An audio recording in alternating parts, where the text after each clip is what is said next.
स्थान: दिल्ली का एक बड़ा मोहल्ला।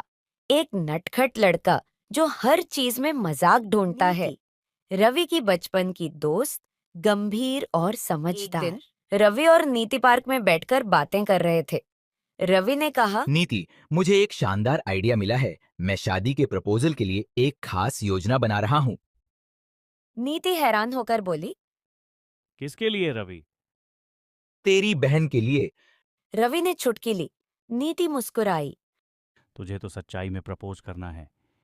रवि ने सोचा और बोला, ठीक है, मैं खुद को एक रॉकेट बना दूंगा और चांद पर जाऊंगा। वहां जाकर उसे प्रपोज करूंगा। नीति ने मजाक में कहा, और अगर रॉकेट फट गया तो मैं कहूंगा कि मेरा दिल भी फट गया। फिर रवि ने काका जी को अपने आइडिया के बारे में बताया। काका जी ने अपनी मूछें तिरछी करते हुए कहा, बेटा, अगर चांद पर जाकर प्रपोज नहीं कर पाया तो मोहल्ले में तेरा नाम रवि रॉकेट पड़ेगा। रवि ने मन बना लिया और अपनी योजना पर काम करने लगा। उसने मोहल्ले के बच्चों से मिलकर एक बड़ा रॉकेट बनाने का फैसला किया।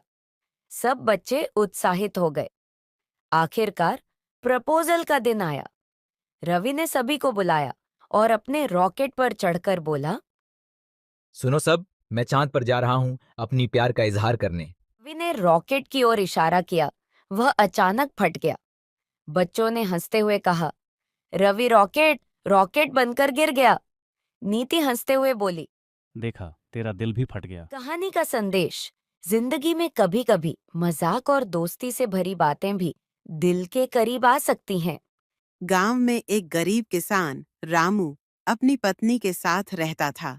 एक दिन उसकी पत्नी ने अपनी सोने की अंगूठी खो दी।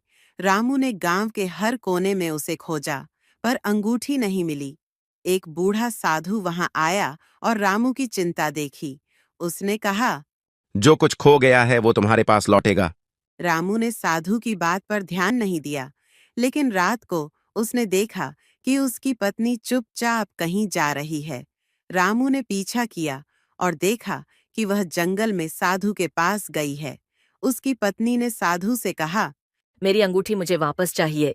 साधु ने मुस्कुराते हुए कहा, तुम्हारी अंगूठी तुम्हारे दिल में है। रामू को समझ में आया कि पत्नी की सच्चाई और विश्वास सबसे बड़ा धन है।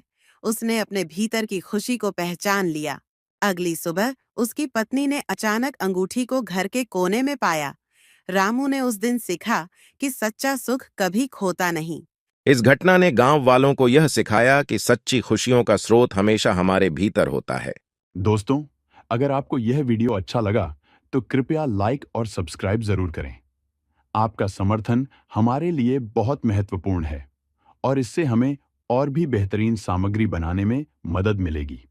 धन्यवाद।